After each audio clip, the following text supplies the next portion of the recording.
Hi, and welcome to the news headlines at this hour.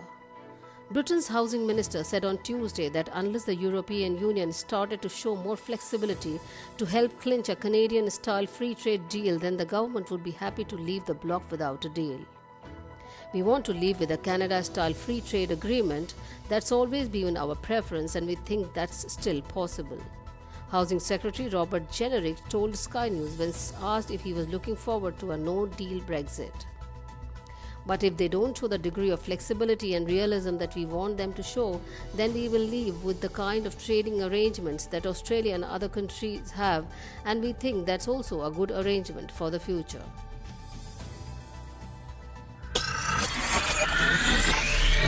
Preview.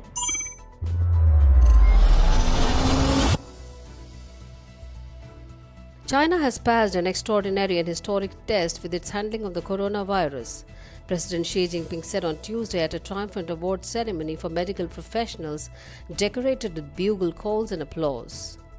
The nation's propaganda machine has churned out praises for the Chinese government's COVID-19 response, reframing the public health crisis as an example of the agility and organization of the communist leadership. Xi doled out gold medals for 4 heroes from the medical field in front of hundreds of applauding delegates on Tuesday, all wearing face masks and strikingly large red flower pins.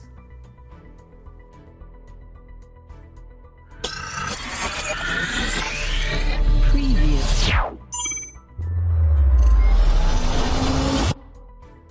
Like most people outside of the Kremlin, mainstream German politicians are outraged about the poisoning of Alexei Navalny, the Russian opposition leader who's been treated in a Berlin clinic and has just come out of a coma. Then again, there have been outraged countless times about whatever Russia under President Vladimir Putin has got up to. And their indignation has never amounted to much. This time something is different. Just as Norbert Röntgen, the chairman of the Bundestag Foreign Policy Committee and one of 3 candidates to become the next leader of the center-right Christian Democrats, Chancellor Angela Merkel's party. He thinks Germany and Europe must talk to Putin in language the Russian leader understands. Gas specifically, Röntgen wants to halt construction of a pipeline that runs under the Baltic Sea from Russia to Germany is already 94% built. A growing chorus of German voices agrees with them. Preview. India and China accused each other on Tuesday of making provocative military moves and firing warning shots along the disputed border despite talks to end the escalating tensions. China said Indian forces on Monday crossed into territory it holds along their disputed border and fired warning shots at a Chinese patrol in what it called a violation of their agreements. India denied that and said the Chinese soldiers tried to surround one of their forward posts in a grave provocation and also fired few warning shots. The nuclear-armed rivals have been engaged in a tense standoff in a cold desert Ladakh region since May, and the defense minister met on Friday in Moscow in the first high-level direct contact between the sides since the standoff began.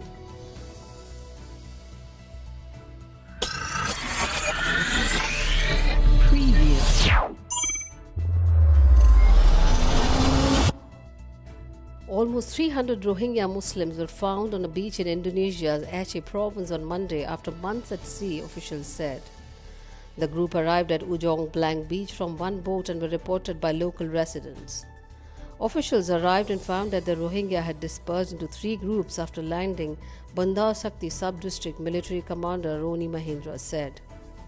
We persuaded them and asked the local resident to help until they gathered again, Mahindra added.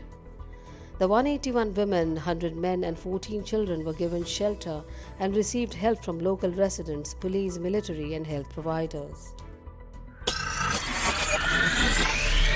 Preview.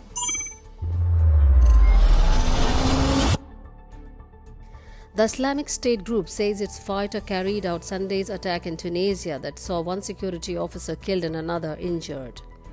3 of the attackers were shot dead, authorities say, and were wearing clothes bearing IS slogans. 7 other suspects were detained. The militants sent out a written statement by the Telegram Messenger app but gave no evidence to support their claim they were behind the attack on the coastal tourist town of Sousse. Preview.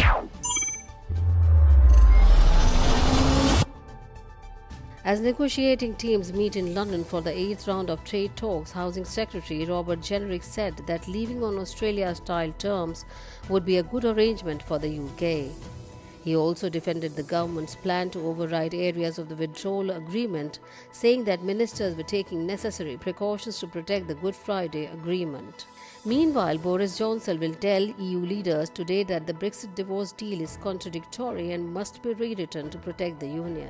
Michael Barnier, the EU chief Brexit negotiator, arrives in London on Tuesday morning for the latest round of formal trade talks, after Mr. Johnson said he will not back down over his plan to change the terms of the withdrawal agreement through legislation being tabled on Wednesday. His UK counterpart, Lord Frost, last night warned that the two sides can no longer afford to go over well-trodden ground in the deadlocked talks. This is Jyoti reporting for Our Voice.